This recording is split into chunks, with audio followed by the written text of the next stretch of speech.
අයිබෝන් යාළුවනි ඔයාලට කොහොමද ඉතින් මම අද පෙන්නන්න යන්නේ ඔයාලට මීට සති දෙකකට උඩදී මගේ පරණ ජනපදයක තිබිච්ච පරණ වෙච්ච වද කළුවද ඉවත් කරලා දැම්මා. ඒක වීඩියෝ එකක් මම දාලා ඇති. මේ තියෙන පරණ වද. ඉතින් මේ පරණ වද ආයේ ටික අයින් කරේ නැත්නම් මෙයාලා ටිකක් කාලයක් ඉඳලා ඉවර වෙලා යන්න පෙට්ටිය අතහැරලා. ඒ නිසා අනිවාර්යයෙන්ම පරණ වද අයින් කරන්න. ඉතින් ඒ ඉවත් කරපු වද පරිසරයට නිරාවරණය වෙන්නේ නැතුව මම කවර එකට දාලා තියලා තිබ්බා. මොකද්ද වෙන්නේ කියලා බලන්න. දැන් ඔයාලට පේනවා ඇති මේ සති දෙකකට පස්සේ ඒ වද තුන තියෙන හැටි. ඉතින් මේකේ ජනපදයේ ඇතුලේ මේ පරණ වද තියෙනකොට මේ ඉතිසලඹයාගේ හානිය තමයි මේ තියෙන්නේ.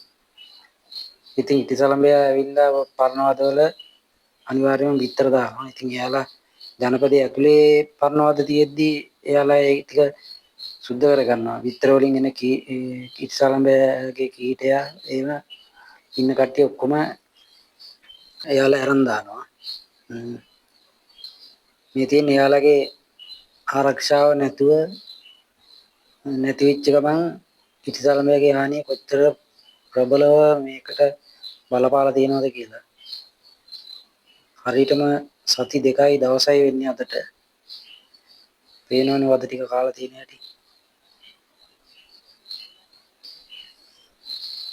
ඉතින් අනිවාර්යයෙන්ම ජනපද නඩත්තු කරනකොට ඔයාලා පොඩ්ඩක් බලන්න ඕනේ පරණ වද තියෙනවා නම් කළු පැහැවෙච්ච ඒවා අනිවාර්යයෙන්ම ක්‍රමවත්ව ඉවත් කරලා දාන්න ඕනේ. නැත්තම් වෙන්නේ ඉතිසලඹයා ඇවිල්ලා ඒවට බිත්තර දානවා. දැම්මට පස්සේ වද මෙහෙම කාලා දානවා. ඊට පස්සේ මැස්සෝ ඉන්නේ නැතුව ජනපදය අතහැරලා යනවා. ඒක සාමාන්‍ය ස්වභාවික පරිසරයේදී වෙන ස්වභාවික ක්‍රියාවලිය. ඒ කියන්නේ මීමැස්සන් ජනපදය ගොඩනගන්න තැනක් තෝරගත්තට පස්සේ එතන තැනේ ස්වභාවය හැටියට ඒගොල්ලෝ ඉන්න කාලය තීරණය වෙනවා. ඒ කියන්නේ සාමාන්‍ය පොඩි ඉඩක ඒක පොඩි ඉඩක් තෝරගෙන තියනවා නම් එයාලා කරන්නේ සම්පූර්ණ වද ටික බඳිනවා. බඳලා පස්සේ ඉඩ නැත්තම් ඒ වද සාමාන්‍ය කාලයක් යනකොට ඒ වද කළු පැහැ වෙනකොට ඒගොල්ලෝ කරන්නේ එතන අතහැරලා වෙන තැනකට යනවා. එතකොට දැන් එතන ඉතුරු වෙච්ච වද වල ඉතිසලඹය ඇවිල්ලා එතන බිත්තර දානවා. දාලා සාමාන්‍යයෙන් සති දෙකක්වත් යන්නේ නැහැ. සති දැන් මේ වද තුනට සති දෙකයිනේ ගියේ. ඉතින් සති දෙකක් තුනක් ඇතුළත සම්පූර්ණ වද කොම කාලා එයාලා පිරිසිදු කරනවා. ඊට පස්සේ අලුතෙන් එන ජනපදයක් එතන ආය පදිංචි වෙනවා.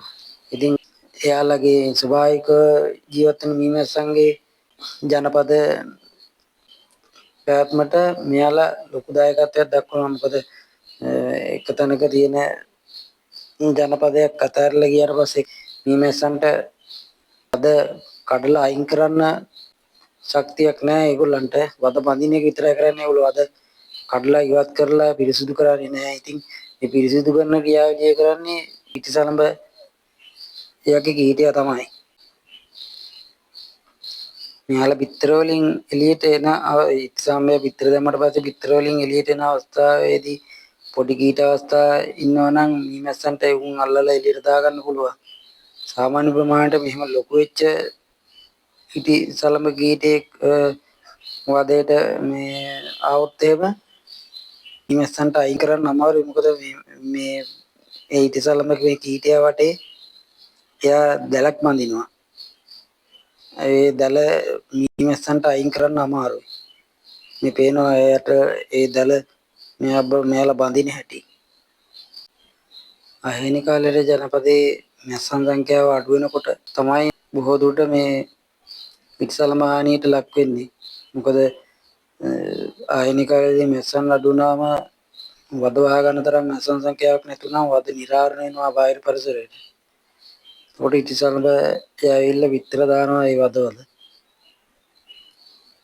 මෙයාලා මම ගෙන පිටි කවරෙත් කාලා තියෙනවා.